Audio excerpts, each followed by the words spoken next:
¿Qué tal amigos? Sean bienvenidos al curso de microbiología de la rizósfera, la mejor interacción para grandes resultados.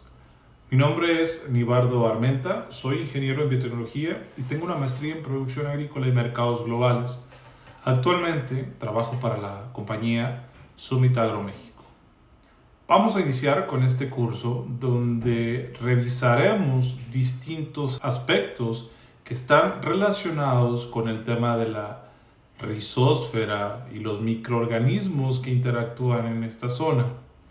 Antes de iniciar con la información referente a lo que viene siendo el tema de la rizósfera, de la raíz, de las plantas y del suelo, me gustaría revisar un concepto y a través de este concepto atenderlo mediante una pregunta. ¿Microbiología de la rizósfera o del suelo? ¿Y qué impacto tiene en la agricultura de México? ¿Qué impacto tiene en frutas, hortalizas, granos, forrajes? El tema de lo que sucede en el suelo y de lo que sucede en la interacción de la planta y el microorganismo a través de la raíz o de la rizósfera. Yo he optado durante mis ponencias y mis pláticas hablar de la microbiología de la rizósfera. Mucha gente o muchos expertos que tienen años de experiencia en el tema de la microbiología de suelos usan mucho este concepto. Y claro, es la base, es de donde se genera la información, donde al final del día está la mayor presencia o cantidad de microorganismos.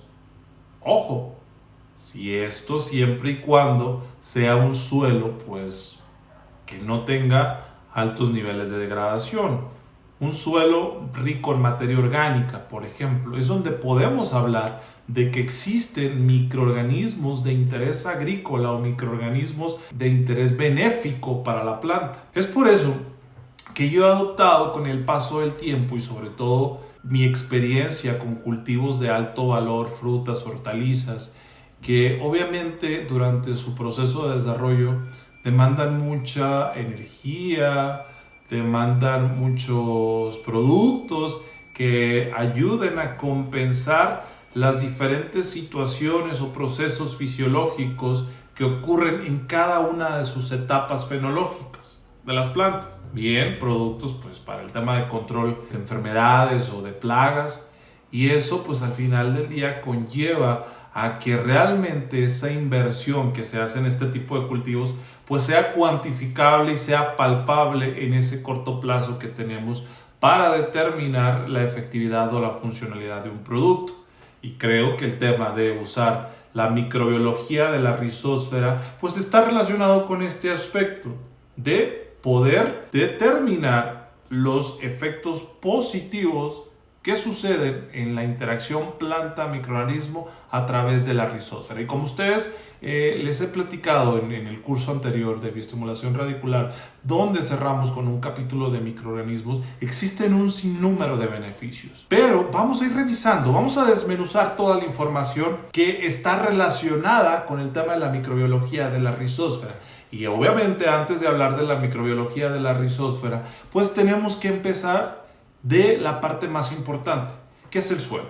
Pero ahorita lo vemos más adelante. Plantas menos vulnerables y menos susceptibles. Era un capítulo del curso anterior.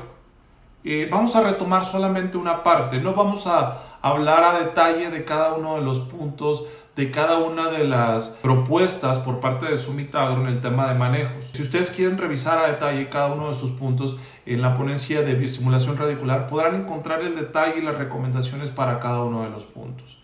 Pero vamos a hacer mención, porque a través de este esquema es como vamos a estar avanzando en los siguientes cursos que vamos a estar dando a través de la plataforma de Summit Lab. ¿Se acuerdan que yo les decía que el reto más importante de la agricultura era pues tener plantas menos vulnerables o menos susceptibles ante las situaciones derivadas del cambio climático, ante los factores bióticos o abióticos que suceden durante el desarrollo del cultivo? Yo les decía, ¿y cómo se logra? ¿Cómo logramos esto?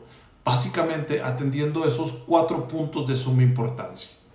Básicamente, en esta ocasión nos vamos a enfocar en atender con información a detalle el punto número 3, el balance microbiológico. ¿Ok? De esta manera vamos a estar avanzando. Ya atendimos el punto de bioestimulación con información a detalle y posteriormente vamos a estar avanzando con los 2 puntos faltantes, el balance nutricional y el buen manejo de suelos. Para avanzar en cuanto a la información todavía de soporte a este esquema de 4B para lograr plantas menos vulnerables o menos susceptibles, vamos a atenderlo mediante la microbiología de la rizósfera, donde vamos a hablar de aspectos de suma importancia correlacionados al tema de los microorganismos, de la raíz y del suelo. ¿Qué factores intervienen para obtener grandes resultados en el tema de la interacción de la planta con los microorganismos a través de esta zona tan particular de la raíz? Les decía, vamos a avanzar poco a poco y no puedo llegar yo a hablar de microbiología o de la raíz sin antes hablar de un punto muy importante, que es el suelo. ¿Qué pasa con el suelo? Me tocó revisar algo de información. Hay una publicación por parte de la FAO donde menciona que el 38% de los suelos o de la superficie global está deteriorada por erosión, contaminación o desertización. Entonces, el reto o el gran problema que tenemos en la agricultura con estas condiciones, pues cada vez se vuelve más y más fuerte ante estas situaciones. ¿Qué es lo que nosotros tenemos en temas de degradación? Suelos con altos niveles de erosión, compactación, salinización, contaminación por uso excesivo de agroquímicos, pérdida de materia orgánica. Este punto de gran importancia que vamos a estar revisando más a detalle, pero el tema de la pérdida de materia orgánica correlacionado con el tema de la biodiversidad, de los microorganismos, de los diferentes organismos que interactúan en el suelo.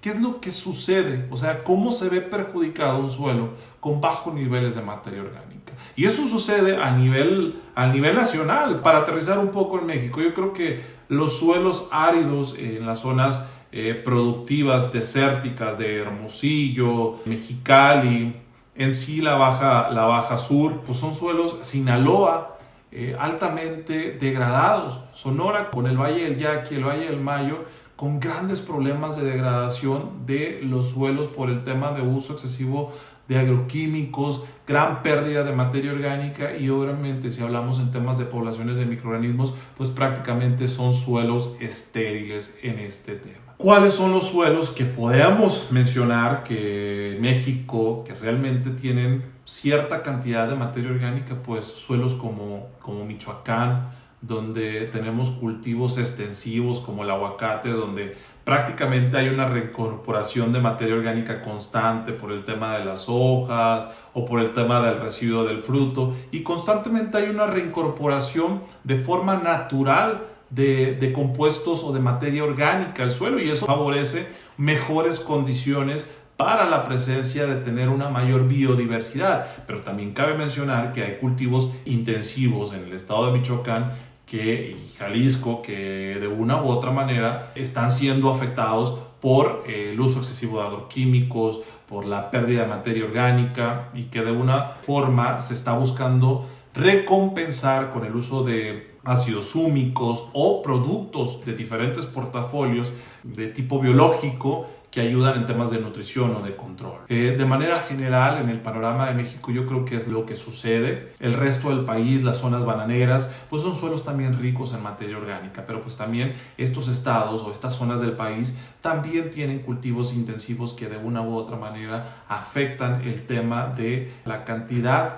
o la capacidad del suelo de mantener una gran biodiversidad, que eso va a estar contribuyendo a que el tema de mayor o mejor interacción en la zona de la raíz a través de los microorganismos, teniendo beneficios de diferente índole en el tema de nutrición y de protección, pues obviamente se ve mermado ante el número de poblaciones que se puedan tener por suelos altamente explotados o degradados. Este esquema que aparece en sus pantallas, que está correlacionado con el tema de degradación de suelos debido a la intensificación agrícola, pues obviamente depende mucho del grado de transformación de ese paisaje. Ya lo decía hace un momento, o sea, si comparamos en temas de biodiversidad de suelo con un suelo de una pradera, por ejemplo, que obviamente pues está rico en vegetación, donde no interviene el tema de los cultivos, donde no interviene absolutamente nada en temas de uso de químicos, pues obviamente la biodiversidad que vamos a tener ahí va a ser muy alta. Y ahorita en la siguiente diapositiva yo voy a poner un ejemplo de cómo se compone un suelo con una alta biodiversidad, un suelo de estas características, un suelo rico en materia orgánica, un suelo con ciertos niveles de compactación, porque también el tener la presencia de microorganismos en el suelo va a ayudar a minimizar los efectos atribuidos a la compactación del suelo por el tema de la producción de algunos polisacáridos por algunas bacterias, ¿no? Estos temas los vamos a ver a detalle un poquito más adelante. Vamos viendo cómo va escalonando o cómo va disminuyendo el tema de la biodiversidad de los suelos a medida que vamos comparando con diferentes factores.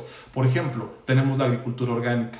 En la agricultura orgánica normalmente se busca incorporar muchas fuentes orgánicas, desde extractos vegetales, productos que se originan de procesos fermentativos, metabolitos o en sí compuestos inertes que se generan durante estos procesos fermentativos, microorganismos y la reincorporación de compostas, y esto pues contribuye a que en temas de biodiversidad del suelo, cantidad de microorganismos o organismos, tengamos de una u otra manera pues un alto porcentaje en ese sentido, ¿no?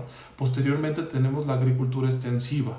Si se dan cuenta, vamos bajando, o sea, vamos bajando el tema de la biodiversidad. La agricultura extensiva, pues de una u otra manera, comparado con una agricultura intensiva, pues va a favorecer una mejor biodiversidad. Ya lo mencionaba hace un momento en el tema de cultivos como el aguacate, como el banano, que constantemente de forma natural hay una reincorporación de materia orgánica a través de las partes vegetativas que van quedando en ese suelo. Y eso pues contribuye a que el suelo tenga mejor enriquecimiento en temas de fuentes orgánicas o fuentes de alimento para que la presencia de ciertas poblaciones microbianas o de organismos que juegan un papel importante también en lo que sucede en el suelo.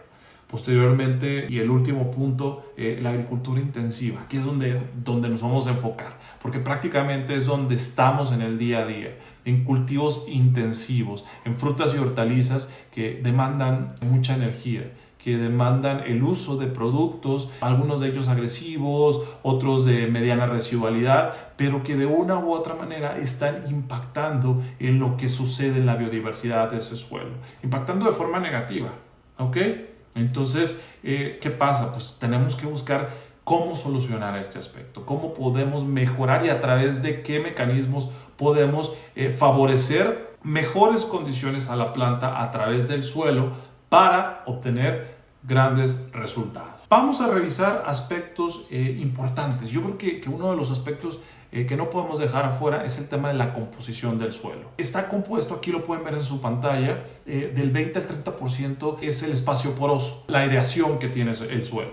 El 50% pues representa el material sólido y entre un 20 y 30% tenemos de agua. La materia orgánica solamente representa el 5%, ¿ok?, de la composición de los suelos. Quise agregar una información relacionada a la biomasa microbiana. Aquí está la referencia y la publicación del 2012. Wall y colaboradores nos presentan esta tabla, nos especifican la biodiversidad de los suelos. Obviamente es un suelo con características ideales, un suelo de pradera, por ejemplo, donde las condiciones para el desarrollo de la presencia de la vida o la biodiversidad pues facilita la presencia de todos estos microorganismos o de todos estos organismos en el suelo, ¿no? Rápidamente, los microbios. En los microbios pues encontramos pues los virus, las bacterias, los hongos y básicamente representan un número muy importante. O sea, más de 53,000 especies podemos encontrar en suelos ricos en materia orgánica y que presentan todas las condiciones para que puedan subsistir este tipo de microorganismos. Número de especies descritas, si se dan cuenta, pues entre hongos y bacterias tenemos alrededor de 48,000 especies. 48,000 especies de microorganismos entre bacterias y hongos. Posteriormente tenemos la microfauna, más de 9,000 especies, ¿ok? Entre ellos encontramos los nemátodos, los protozoarios que se caracterizan por regular la vida microbiana en el suelo. Esos son los reguladores. El tener los protozoarios, prácticamente su función es decir, a ver, aquí hay muchas bacterias, muchos hongos, muchos nemátodos, voy a hacer un balance en este suelo para más o menos compensar la presencia de cada uno de estos microorganismos en esta zona, ¿no? En este suelo. La mesofauna, donde entran algunos insectos, y la macrofauna, como podemos encontrar las termitas, hormigas, isópodos. En esta tabla, pues básicamente vamos a enfocarnos más a detalle en la parte de los microbios, los microorganismos, hongos y bacterias. Pero aquí en su pantalla pueden ver esta información que yo considero de suma importancia sobre las condiciones ideales de un suelo en temas de aireación, en temas de materia orgánica y en temas de biomasa. Los inseparables, suelo y planta. Dos aspectos de suma importancia: el ciclo de la nutrición y la protección contra fitopatógenos, que sucede en el esquema de la interacción del suelo y la planta. ¿Qué beneficios? Dos: nutrición vegetal y protección. ¿Cómo a través de la nutrición vegetal, en cuanto a la afinidad que hay entre la planta y el suelo, pues hay una mejor dosificación de diversos nutrientes? También el tema de eficientar el fertilizante que se está utilizando. Y en el tema de protección, la producción de metabolitos con acción fungicida, bactericida y nematicida. Y también retomemos lo que mencionábamos en el curso anterior, donde cerramos con el tema de microorganismos, el tema de efecto elicitor, activación del sistema de defensa. Y eso pues está relacionado con el aspecto de protección. Pero, ¿dónde es que sucede esto? O sea, ¿dónde es que se lleva a cabo el tema de los beneficios entre el suelo y la planta? ¿Dónde realmente se potencializa ese efecto en temas de nutrición y de protección? En la raíz. La raíz. O sea, a veces no se toma mucho en cuenta porque pues es un órgano que no está visible. Y en temas de cultivos, normalmente nos enfocamos en la parte vegetativa, en lo que está sucediendo en el desarrollo vegetativo de la planta. Y olvidamos este órgano de suma importancia. Una de sus principales funciones pues es fijar la planta al suelo y obviamente tener una mejor absorción de nutrientes, de agua y de algunas sales minerales. La raíz depende mucho del tipo de suelo, o sea, el grado de resistencia mecánica, el tema del desarrollo de la raíz o el crecimiento de la raíz, pues está determinado por la porosidad del suelo, por las características físicas y químicas del mismo y la misma estabilidad que pueda tener en cuanto a la estructura del suelo. Ojo, yo en el capítulo anterior, en el tema de la bioestimulación radicular, yo les hablaba que para mejorar las condiciones de la raíz hay que empezar a adoptar productos que nos ayuden a descompactar los suelos, de mejorar las condiciones para un mejor desarrollo de la raíz. Más adelante, en otra ponencia, vamos a tener la oportunidad de revisar aspectos importantes del suelo, más a detalle de cómo podemos mejorar esas condiciones para que esa raíz no se vea mermada o afectada en temas de desarrollo. Partes de la raíz. Aquí vamos entrando ya a una parte muy importante. Vamos entrando ya a cómo se compone una raíz. Ustedes pueden ver en su pantalla el esquema de una fotografía de una raíz. Visualmente alcanzamos a ver los pelos absorbentes y posteriormente tenemos el dibujo para poder entender cómo se compone la raíz.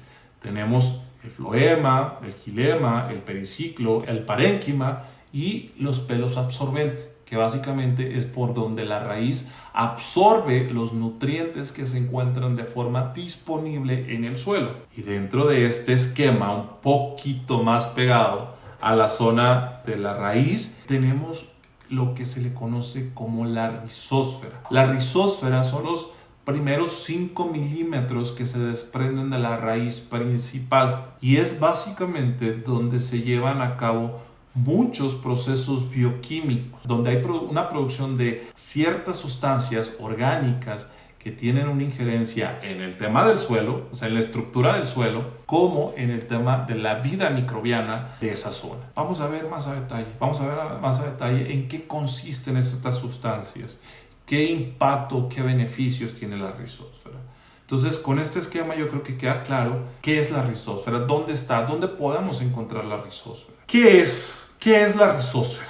Es un entorno altamente competitivo en el que los microorganismos están presentes en abundancia debido a la disponibilidad de nutrientes segregados activamente por la raíz y el mucílago de la planta. Es decir, la rizósfera, dentro de sus características, pues mide aproximadamente de 1 a 5 milímetros. No tiene bordes definidos y se compone de 3 zonas básicas. La endorizósfera, que consiste en el tejido de la raíz e incluye la endodermis y las capas corticales. Rizoplano, que básicamente está formado por la epidermis y la capa de polisacáridos, de mucilaginosos, que prácticamente es a lo que se le conoce como la exudación radicular. Vamos a ver un poquito más a detalle este tema, porque necesita una revisión más a detalle el tema de la exudación radicular.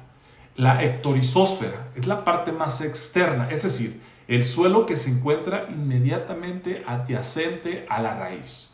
En algunos casos se pueden encontrar otras capas rizosféricas importantes como la micorrizósfera y la rizobaya. Les decía, el tema de exudados radiculares. Son básicamente sustancias orgánicas que se producen en la zona de la rizósfera y obviamente constituyen un potencial para el desarrollo de microorganismos. Las raíces, a través de la exudación radicular, liberan muchos sustratos orgánicos. Entre ellos podemos encontrar hidratos de carbono, monosacáridos, polisacáridos, aminoácidos, enzimas, ácidos orgánicos, nucleótidos, vitaminas y hormonas. Un punto importante: la composición de los exudados depende mucho de la planta que se estudie. Un tomate muy probablemente se diferencie en el tema de la cantidad o la proporción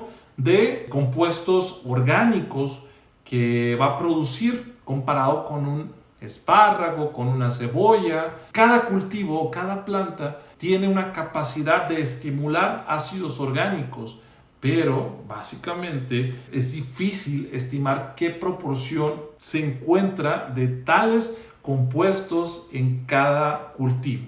Lo que sí es claro es que cada cultivo produce diferentes sustancias en cuanto a compuestos orgánicos durante el proceso de la exudación radicular. ¿Qué factores son los que influyen en la composición de los exudados radiculares?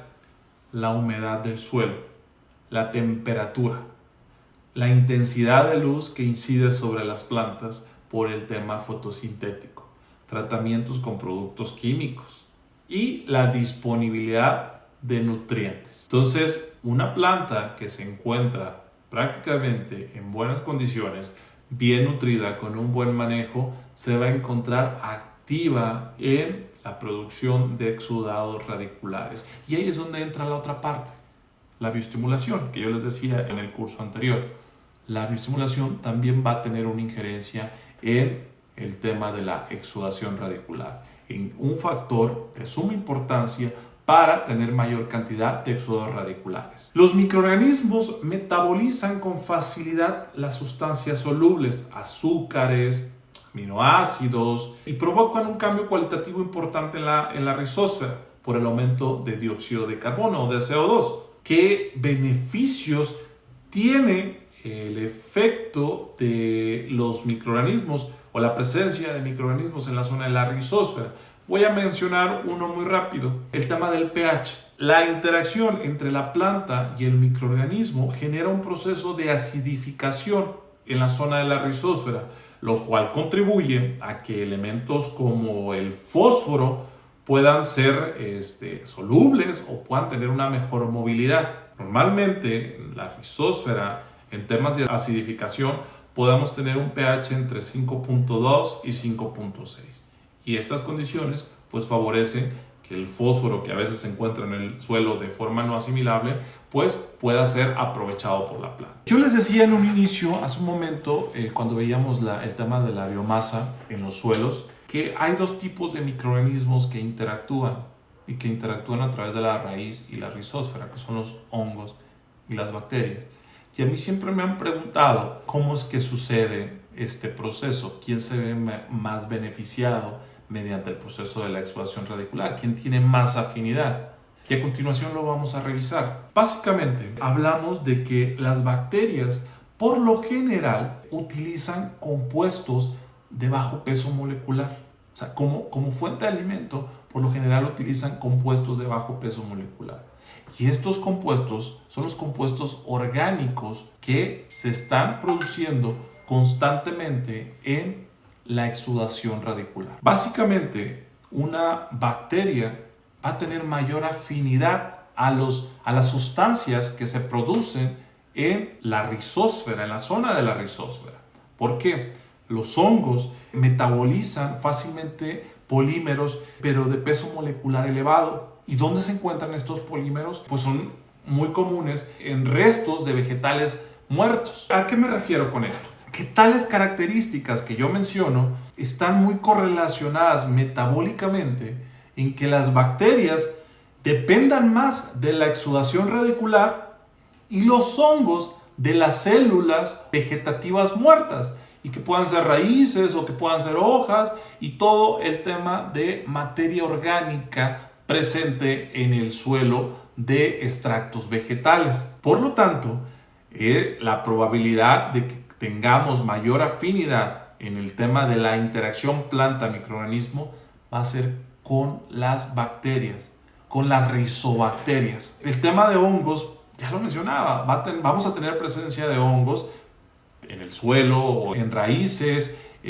pero no necesariamente tienen que ser raíces vivas y que estén constantemente produciendo exudados radiculares. Con esta diferenciación vamos a enfocarnos en el tema de la colonización de la rizósfera, ¿no? En la rizósfera se desarrollan poblaciones de organismos de vida libre, simbióticos y parásitos básicamente. Los hongos predominan en el suelo carente de raíces, como lo decía hace un momento, y en el entorno de la biomasa radical.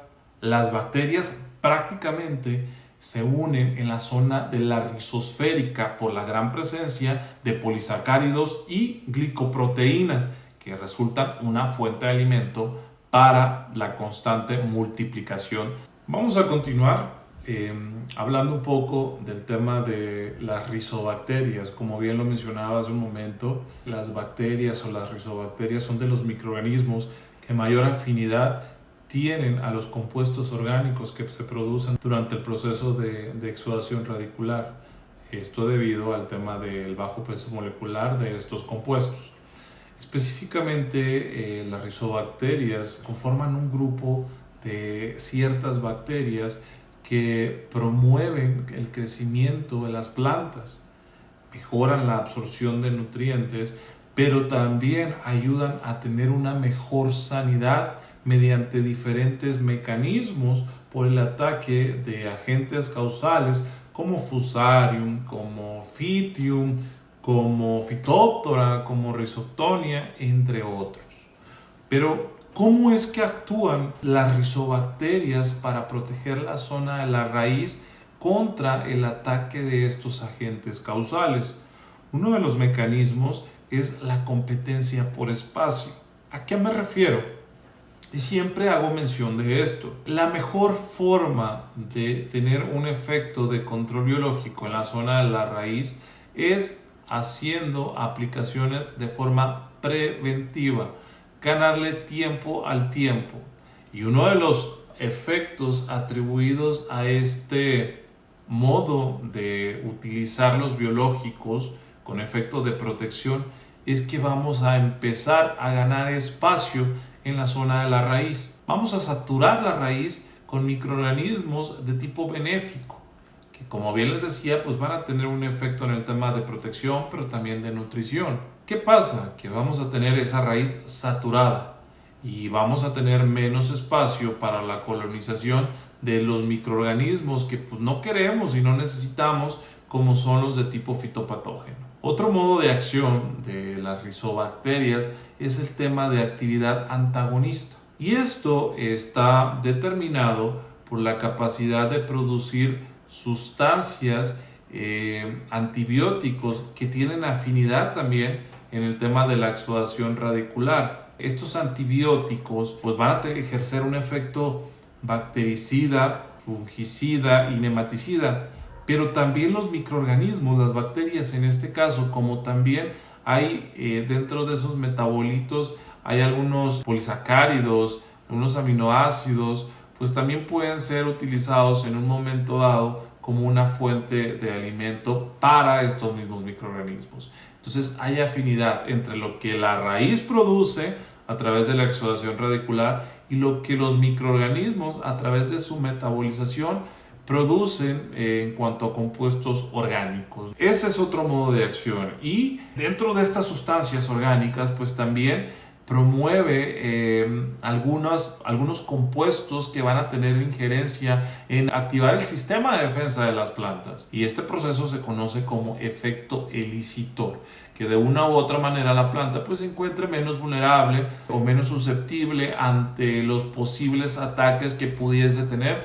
durante el desarrollo del cultivo. Algunos ejemplos de rizobacterias que me gustaría mencionarles: Acinetobacter, Azospirillum, Bacillus amyloliquefaciens, Pseudomonas, Rhizobium, son prácticamente de los microorganismos que se caracterizan por tener una mayor afinidad en la zona de la rizosfera. Ya hablábamos de una u otra manera de los beneficios que ejercen este tipo de microorganismos.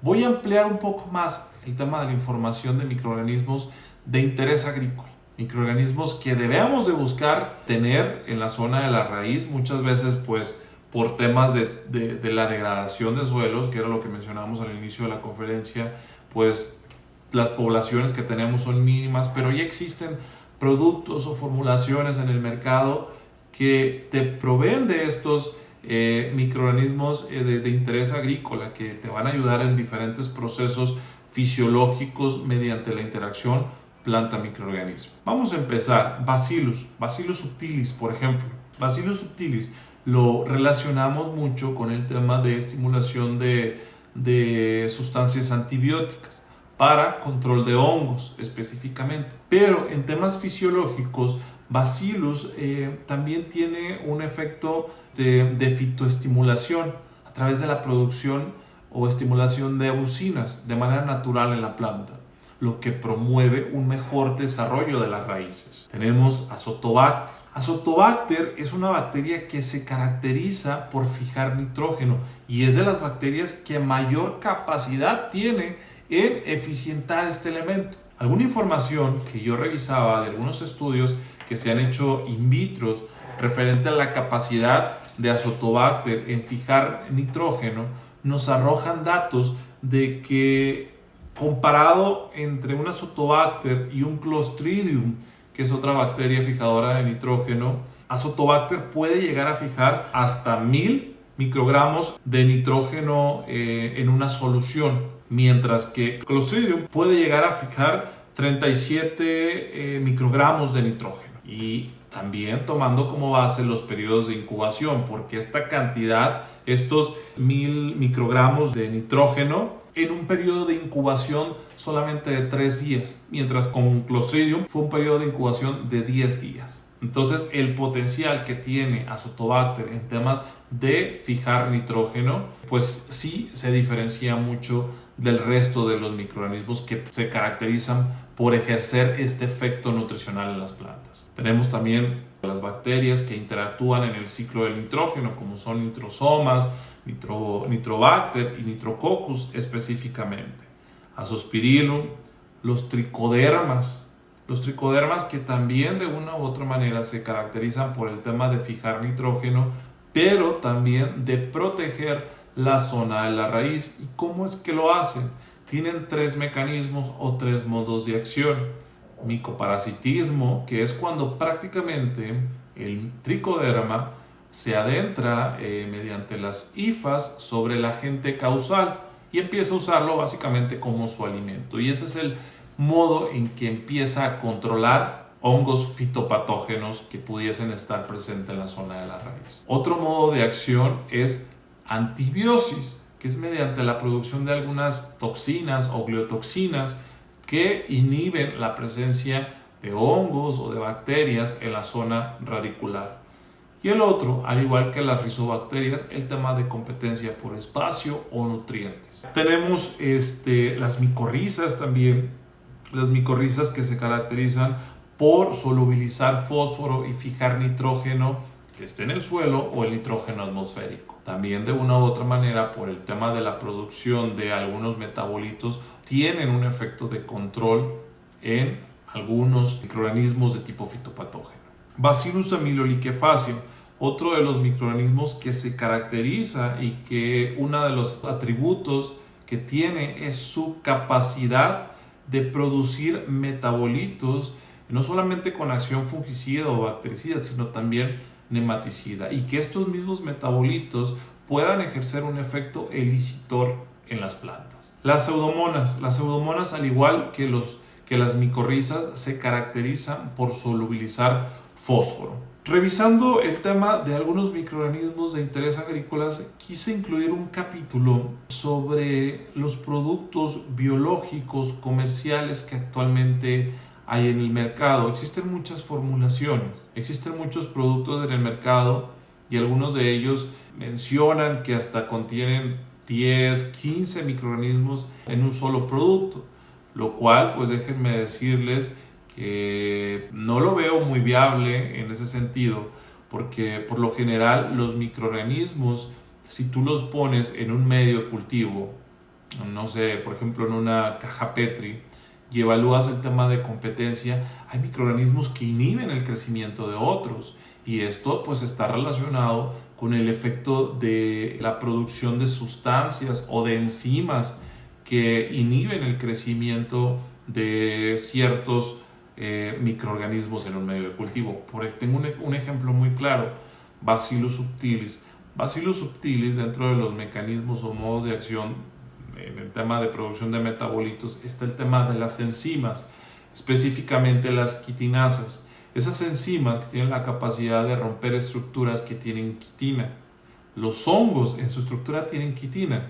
Imagínense un producto que en una misma formulación contiene un Bacillus subtilis y contiene un tricoderma. Hay un efecto de competencia, no hay afinidad entre estos dos microorganismos conviviendo en un medio de cultivo. Entonces hay que revisar mucho, hay que revisar si realmente esos productos tienen registro en el país ante los organismos, por ejemplo COFEPRIS, el tema de empezar a enviar al laboratorio muestras de estos biológicos para realmente validar que contienen lo que menciona o lo que especifica la etiqueta. Yo siempre he dicho que no hay productos malos. Cualquier producto que tú apliques al suelo en el tema de biológicos te va a generar un resultado, te va a generar un impacto visual en las plantas. Vas a tener un resultado de una u otra manera. Pero pues yo siempre pregunto, ¿a qué nivel necesitas tú ese resultado? ¿A qué nivel necesitas ese efecto? ¿Cuál es la problemática que tú tienes? Si solamente requieres un efecto de promover o de proveer materia orgánica al suelo, aplicando este tipo de productos que a veces ni siquiera sabes qué contienen y que se crea un efecto de competencia, pues muy probablemente estés enriqueciendo tu aplicación con contenido de materia orgánica, ¿no? de un proceso fermentativo que ocurrió durante el almacenamiento de esos productos. Entonces es importante empezar a aplicar productos que tengan el respaldo técnico, científico, pero sobre todo también el respaldo de las autoridades, proveen los registros y que validan la efectividad de los productos, ¿no? Para poder obtener estos registros. ¿Cómo es que se elaboran? La mayoría se supone, vamos a suponer, que son tomas de muestras de suelos donde pues no hay una injerencia, no hay una actividad agrícola, donde prácticamente son suelos que no han sido sobreexplotados o que no se han aplicado ningún tipo de producto biológico comercial, ¿no? Y esto se le conoce obtener cepas nativas o cepas que no hayan sido manipuladas en un momento dado por algún proceso molecular o algún proceso también de mal manejo de un biológico y que eso genere también un cambio en la morfología o hasta en el ADN del microorganismo. O sea, cepas naturales, en pocas palabras, y que normalmente se aíslan de suelos con condiciones de este índole. Se hace una colección de cepas, se multiplica en el laboratorio, se hacen los cultivos puros y se hace una selección del tipo y medio cultivo para el tema de llevar a mayor producción los biológicos. Posteriormente, pues se hacen las pruebas de ensayos in vitro para determinar los mecanismos antagonistas que pueda tener esta cepa. Y bueno, a veces se pueden determinar en el mismo medio de cultivo, se pueden identificar qué tipo de compuestos produce. Cuando digo tipo de compuestos, me refiero a compuestos volátiles y no volátiles. El tema de los metabolitos o antibióticos. Por lo general, el tema de los compuestos no volátiles, pues el medio de cultivo tiende hasta a cambiar de color y pues prácticamente vemos una inhibición del crecimiento del agente causal o del microorganismo fitopatógeno. Determinando esto, pues sigue la siguiente fase, que es evaluación ya en invernaderos, ¿no? Estudios ya de efectividad en campo. Posteriormente, pues se determina la formulación líquida o sólida. Ahí ya prácticamente entramos ya en la tecnología del registro y de la aplicación y la comercialización. Ojo, ¿de qué depende la efectividad y la eficiencia de los productos biológicos en campo? Yo siempre hago mención que depende mucho de la calidad del producto, de su formulación, porque todo lo que suceda previo a la aplicación del producto va a ser muy determinante para que funcione o no funcione en campo.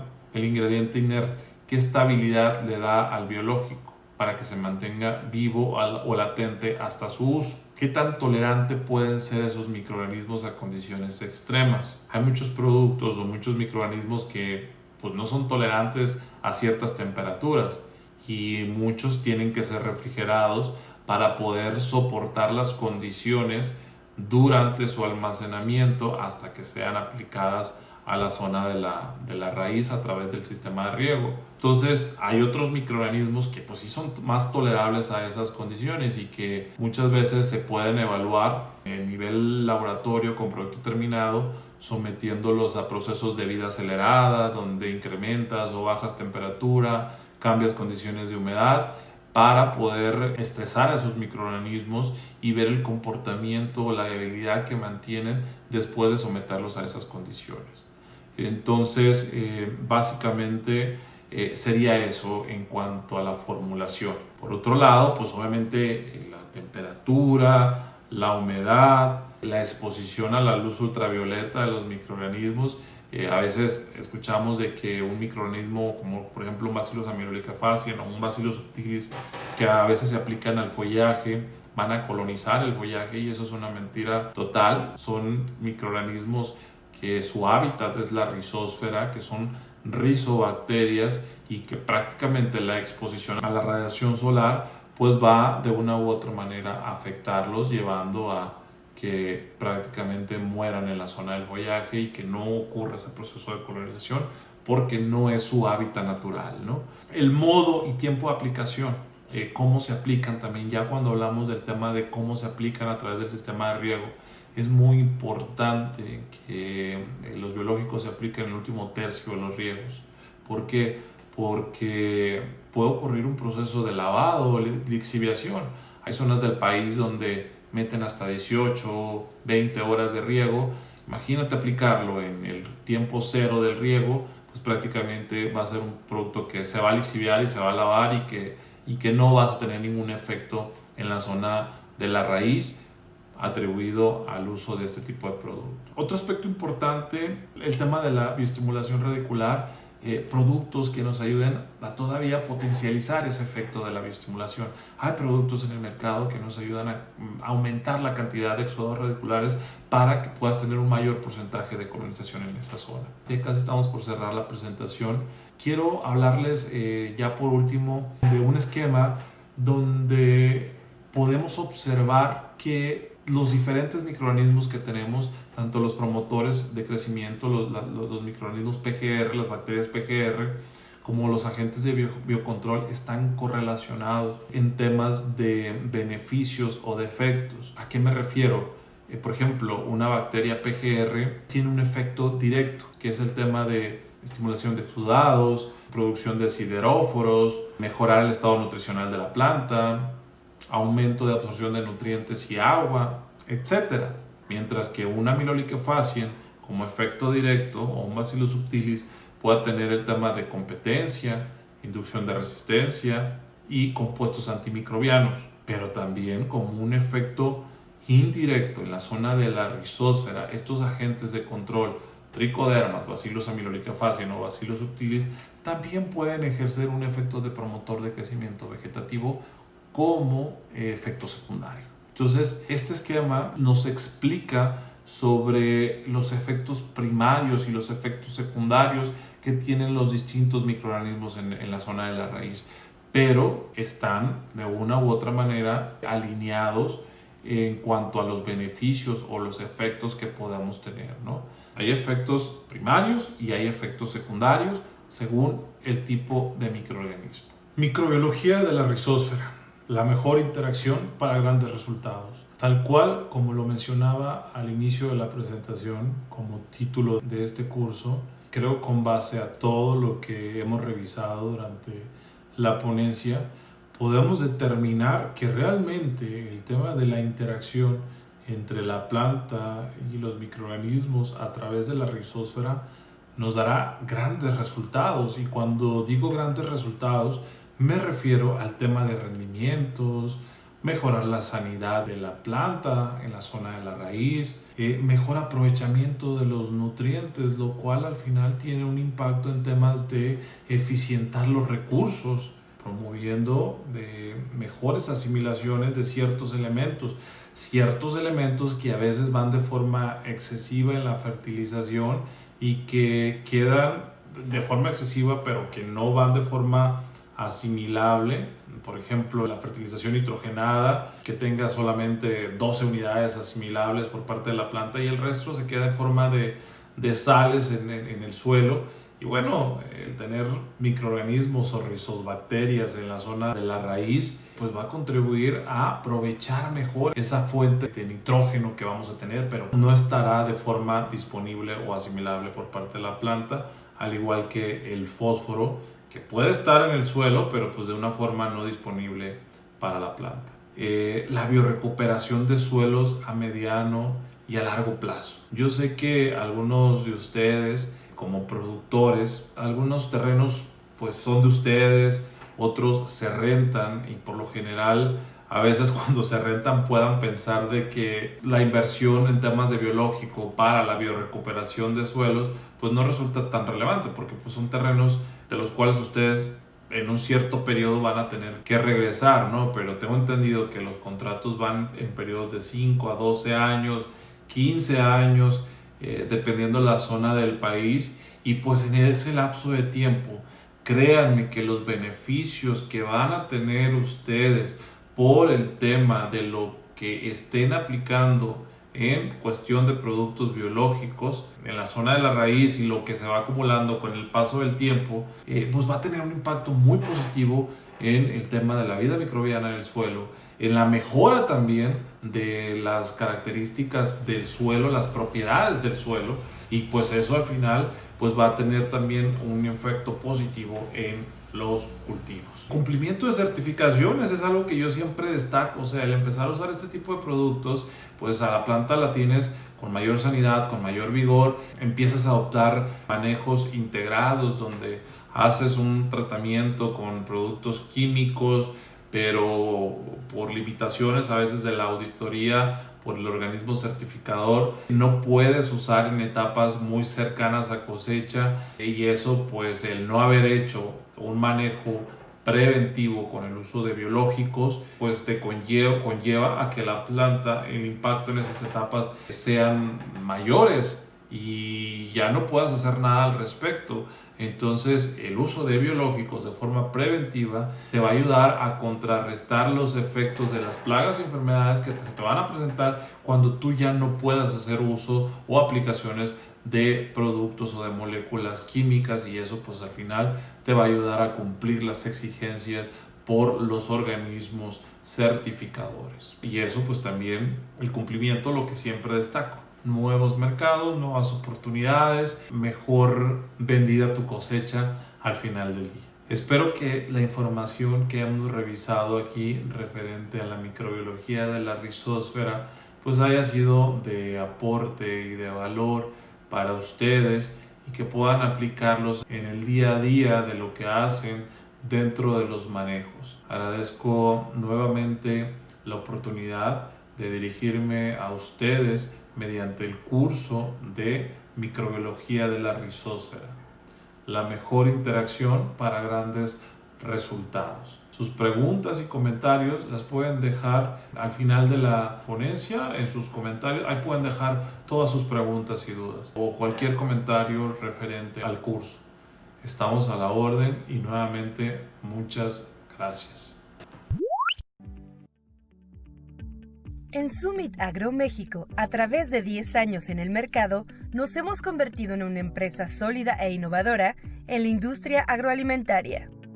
Nuestra división de fisiología vegetal avanzada busca poner a tu alcance un portafolio de soluciones integrales que contribuyan de manera vanguardista y sustentable a la producción alimentaria de México.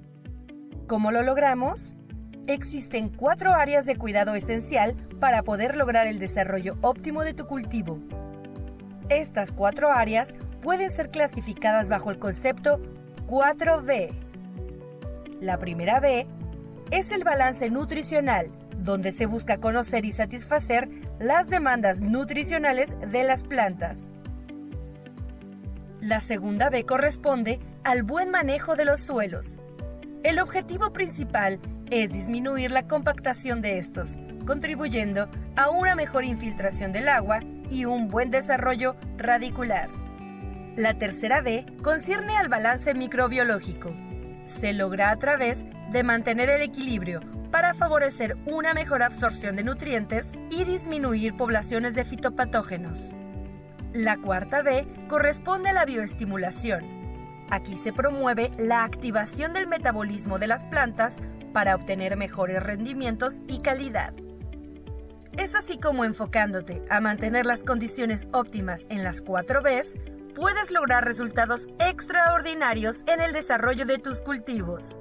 Pero, ¿cómo puedes llegar al balance en cada una de las 4 Bs?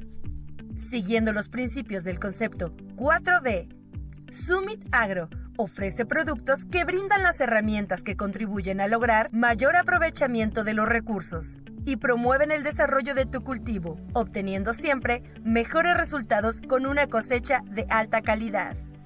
¿Quieres conocer más? Visita www.summitagromexico.com.mx y síguenos en Facebook, @SummitAgroMX.